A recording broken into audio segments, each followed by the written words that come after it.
Hello students, आज का topic है हमारा प्रीपोजिशन। प्रीपोजिशन के बारे में आप लोग पढ़ चुके होंगे। प्रीपोजिशन क्या होता है, पार्ट्स ऑफ स्पीच का टॉपिक होता है। आप लोगों को पहले पिछले वीडियोस में मैं नाउन, प्रोनाउन, वर्ब, एडवर्ब ये टॉपिक्स पढ़ा चुका हूं और आज का टॉपिक है प्रीपोजिशन। आप लोगों ने पार्ट्स ऑफ स्पीच में पहले ही बचपन से ही पढ़ लिया होगा प्रीपोजिशन क्या होता है, कहां पे यूज होता है। आपके टीचर्स ने भी आपको पढ़ाया होगा। देखो बच्चों, प्रीपोजिशन सबसे ज्यादा टेढ़ा टॉपिक होता है पार्ट्स ऑफ स्पीच का। सबसे ज्यादा टेढ़ा अगर कोई टॉपिक है तो प्रीपोजिशन ही है। नाउन तो सिंपल होते हैं, एडवर्ब होता है, एडजेक्टिव होता है, प्रोनाउन होता है, ये साधारण से जो है पार्ट्स ऑफ स्पीच है। लेकिन जो प्रीपोजिशन है ये पार्ट्स ऑफ स्पीच का सबसे ज्यादा टेढ़ा टॉपिक माना जाता है। पार्ट्स ऑफ स्पीच का ही नहीं, पूरी ग्रामर का ये सबसे ज्यादा कठिन टॉपिक माना जाता है। तो आज हमारा टॉपिक है प्रीपोजिशन और प्रीपोजिशन को यूज कहां पे करना है, प्रीपोजिशन की डिफिनेशन क्या है, हम इसको हिंदी में कैसे समझें। ये हिंदी मीडियम के बच्चों के लिए मैंने आज ये वीडियो बनाया है कि हिंदी में हम प्रीपोजिशन का यूज किस टाइप से करें, कहां पे इसका यूज होगा। तो हम आपको लेके चलते हैं प्रीपोजिशन पे। प्रीपोजिशन क्या है, देखिए प्रीपोजिशन की डेफिनेशन क्या है। जो शब्द वाक्य में नाउन या प्रोनाउन से पहले प्रयुक्त होकर उस नाउन या प्रोनाउन का संबंध, देखिए जो शब्द वाक्य में नाउन या प्रोनाउन से पहले प्रयुक्त होकर, नाउन या प्रोनाउन से पहले प्रयुक्त होकर, ये हमने पहले भी आपको बताया है कि एडजेक्टिव भी नाउन और प्रोनाउन से पहले यूज होता है। ठीक है, एडजेक्टिव भी नाउन और प्रोनाउन से पहले यूज होता है। नाउन या प्रोनाउन से पहले प्रीपोजिशन भी यूज होता है। लेकिन अब बात क्या आती है, नाउन वो एडजेक्टिव का वर्क क्या होता है, नाउन की विशेषता बताना। नाउन से पहले यूज होता है एडजेक्टिव। नाउन से पहले यूज होके नाउन की विशेषता या उसकी खासियत बताना एडजेक्टिव का वर्क होता है। यहाँ पे क्या है, जो शब्द वाक्य में नाउन या प्रोनाउन से पहले प्रयुक्त होकर उस नाउन या प्रोनाउन का संबंध वाक्य में दूसरे शब्दों के साथ बताता है, उस या नाउन या प्रोनाउन का संबंध उसी सेंटेंस में किसी दूसरे शब्दों से संबंध स्थापित करने का काम प्रीपोजिशन को होता है। नाउन या प्रोनाउन से पहले जस्ट यूज होकर उस नाउन या प्रोनाउन का संबंध या सेंटेंस के किसी अन्य शब्दों से बताता है, उसे हम क्या कहते हैं, प्रीपोजिशन कहते हैं। उसे क्या कहते हैं, प्रीपोजिशन। अर्थात नाउन और प्रोनाउन से ये भी पहले यूज होता है, एडजेक्टिव भी यूज होता था, लेकिन एडजेक्टिव का अपना अलग वर्क है। वो एडजेक्टिव का वर्क क्या होता है, नाउन की खासियत बताना, नाउन की विशेषता बताना। लेकिन ये क्या है, ये एडजेक्टिव नहीं, ये प्रीपोजिशन है। प्रीपोजिशन का वर्क होता है नाउन या प्रोनाउन से पहले यूज होकर उस नाउन या प्रोनाउन का संबंध किसी अन्य शब्द से उसी वाक्य में बताना, प्रीपोजिशन कहलाता है। संबंध स्थापित करना, एक नाउन ये हो गया, एक नाउन हो गया, बीच में प्रीपोजिशन यूज हो गया, तो इस नाउन का संबंध इस नाउन से स्थापित करने का काम इस प्रीपोजिशन का जो बीच में लगा हुआ है उसका होगा, वही प्रीपोजिशन है। अब देखिए प्रीपोजिशन क्या होता है। प्रीपोजिशन दो शब्दों से मिलकर बना है।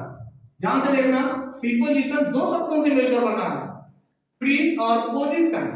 प्री और पोजीशन आप लोगों को पता है। प्री मींस क्या होता है, पहले, और पोजीशन का मतलब होता है स्थान, यानी नाउन से पहले का स्थान किसका होता है, प्रीपोजिशन का होता है। लेकिन ऐसा नहीं है कि नाउन से पहले यूज होगा, अभी हम आगे भी बताएंगे। प्रीपोजिशन का स्थान कहां पे होता है, नाउन से जस्ट पहले, क्योंकि इसको दो शब्दों में बनाया है, प्री और पोजीशन में। प्री मींस होता है पहले और पोजीशन का मतलब होता है स्थान। अर्थात पहले का स्थान किसका होता है, प्रीपोजिशन का। नाउन से पहले का स्थान प्रीपोजिशन का होता है और ये यूज होकर किसी अन्य नाउन से उस नाउन का संबंध स्थापित करता है। लिखा हुआ है डेफिनेशन के अनुसार इसका प्रयोग नाउन प्रोनाउन से पहले होता है, परंतु कभी कभी इसका प्रयोग नाउन प्रोनाउन से पहले नहीं भी होता है। ऐसा नहीं है कि नाउन और प्रोनाउन से पहले ही प्रीपोजिशन लगेगा, ये कभी कभार नाउन और प्रोनाउन से पहले नहीं लगता और फिर भी ये क्या होता है, प्रीपोजिशन ही होता है। देखते कैसे, एग्जाम्पल देखते हैं। Mohan is in the room. देखिए ये द रूम, ये रूम क्या है, ये एक नाउन है और मोहन क्या है, ये एक नाउन है। Mohan is in the room, तो इन क्या कर रहा है, ये इस मोहन का संबंध रूम से स्थापित कर रहा है। ये मोहन का संबंध रूम से स्थापित कर रहा है, तो ये क्या हो गया, आपका प्रीपोजिशन हो गया। Is a preposition. दूसरे सेंटेंस में पहुंचते हैं, he is going to the station. तो देखिए he is going to the station, he एक प्रोनाउन हो गया और द स्टेशन एक नाउन हो गया। इस नाउन का संबंध इस प्रोनाउन से किसने स्थापित किया? टू ने। किसने स्थापित किया? देखिए he is going to the station, he means वहां इस माने है गोइंग जा रहा है, to the station station by station जा रहा है। कभी कभार हिंदी वाले सेंटेंस में भी हम गलतियां नहीं करते, ये बोलचाल की भाषा में ऐसा हो गया कि वह स्टेशन जा रहा है। अगर सही से इसको बोला जाए वह स्टेशन को जा रहा है, वह स्टेशन को जा रहा है, वह स्टेशन जा रहा है। लेकिन ध्यान से समझना, वह स्टेशन जा रहा है, वह स्टेशन जा रहा है। तो क्या स्टेशन चल के जा रहा है? वह स्टेशन जा रहा है, वह स्टेशन जा रहा है नहीं, वह स्टेशन को जा रहा है, वह स्टेशन को जा रहा है, वह स्टेशन को जा रहा है। ये जो को वर्ड है, इसने स्टेशन और उसका संबंध स्थापित किया है। ये जो को वर्ड है, हम इन चीजों को बोलते नहीं, हम इन चीजों को नहीं बोलते हैं। जैसे कटोरी में सेब के टुकड़े हैं, तो ये बताओ मैं यहां पे लगा दिया कटोरी सेब के टुकड़े हैं, मैं अगर हम हटा देंगे तो कटोरी सेब के टुकड़े हैं, ये थोड़ा गलत लगेगा बात, मैं लगाना पड़ा। वैसे ही वह स्टेशन को जा रहा है, वह बाजार को जा रहा है, को लगाना पड़ेगा। को यहाँ पे जब लगेगा तब भी क्लियर होगा कि जो को वर्ड है ये प्रीपोजिशन है। अब देखते हैं बात को, ये टू क्या है आपका? प्रीपोजिशन हो गया। अगला सेंटेंस है who are you asking for. हमने अभी बताया कि नाउन से जस्ट पहले इसका यूज होता है प्रीपोजिशन का, लेकिन ऐसा कुछ नहीं है कि नाउन से या प्रोनाउन से जस्ट पहले प्रीपोजिशन का यूज हो। ये बाद में भी आ सकता है। देखो फॉर ये वर्ड प्रीपोजिशन है और ये नाउन से पहले नहीं आया, इसके बाद कोई वर्ड लगा हुआ नहीं है, तो ये क्या हो गया आपका? प्रीपोजिशन है। Who are the talking to, who are the talking to, ये भी टू यहाँ पे क्या है? प्रीपोजिशन का वर्क कर रहा है। इसके बाद में कोई नाउन नहीं है। हमने दोनों प्रकार के, दोनों टाइप के आपको प्रीपोजिशन समझाया। एक तो वो प्रीपोजिशन होता है जो नाउन से पहले आता है, दूसरा वो प्रीपोजिशन होता है जो कभी कभार नाउन से पहले नहीं आता। तो दो प्रकार के प्रीपोजिशन यहाँ पे हमने बताया। प्रीपोजिशन का यूज ऐसा कुछ नहीं है नाउन से पहले प्रोनाउन से पहले ही, नाउन और प्रोनाउन नहीं भी हो सकता है, प्रीपोजिशन का यूज होगा।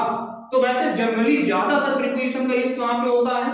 नाउन और प्रोनाउन से जस्ट पहले आकर उसी नाउन और प्रोनाउन की विशेषता किसी अन्य शब्द से वह वर्ड बताता है, विशेषता नहीं, संबंध स्थापित करता है, संबंध स्थापित करता है, तो वो प्रीपोजिशन है। विशेषता बताता है, वो एडजेक्टिव है। ध्यान से समझो बात को, नाउन या नाउन से पहले जो शब्द आ जाए और नाउन की विशेषता बता दे, एडजेक्टिव। नाउन से पहले जो शब्द आ जाए, विशेषता नहीं, उसी नाउन का संबंध वाक्य में किसी और शब्द से बता दे, प्रीपोजिशन। आप लोगों को प्रीपोजिशन समझ में आया? अब एक सेंटेंस है जैसे ही कम्स इन। अब यहां पे बताइए क्या इन प्रीपोजिशन है? इन प्रीपोजिशन नहीं है। ये सेंटेंस मैं पहले भी बता चुका हूं, ऐसा नहीं है। ये प्रीपोजिशन जैसे दिखने वाले जो वर्ड्स होते हैं वो केवल प्रीपोजिशन का ही वर्क नहीं करते, वो एडवर्ब का भी वर्क करते हैं। तो प्रत्येक वर्ड का अंग्रेजी ग्रामर में एक अपना उचित स्थान है, उस स्थान से उसको हटा दिया जाए और दूसरे स्थान पर लगा दिया जाए तो उसका वर्क जो होता है बदल जाता है, उसका वर्क बदल जाता है और वो सेंटेंस का अर्थ दूसरा निकलने लगता है, मीनिंग दूसरा देता है सेंटेंस को। तो यहाँ पे क्या है? इन हमने अभी तक पढ़ा है इन प्रीपोजिशन होता है, लेकिन इन यहाँ पे एडवर्ब कम्स को मॉडिफाई कर रहा है, तो ये क्या हो गया? एडवर्ब हो गया। लेकिन इसी सेंटेंस को अगर हम बना लें, he is in the room, he is in the room, यहाँ पे इन क्या है? देखिए यहाँ पे इन क्या है? ये नाउन हो गया, ये नाउन हो गया। नाउन का संबंध किससे स्थापित कर रहा है? प्रोनाउन से। तो इन यहाँ पे प्रीपोजिशन है। हमको देख के चलना पड़ेगा कि कौन सा वर्ड कहां पे लगा है और उसी के हिसाब से सेंटेंस को क्रिएट किया जाता है, सेंटेंस की रचना की जाती है, सेंटेंस बनाया जाता है। तो यहाँ पे एडवर्ब था, यहाँ पे क्या था? प्रीपोजिशन हो गया। उम्मीद करते हैं आपको प्रीपोजिशन समझ में आए होंगे, प्रीपोजिशन समझ में आए होंगे, ये उम्मीद है हमारी। अब प्रीपोजिशन कितने प्रकार के होते हैं, क्या टाइप्स हैं उनके, ये हम अगले वीडियो में देखेंगे कि प्रीपोजिशन के टाइप क्या क्या हैं।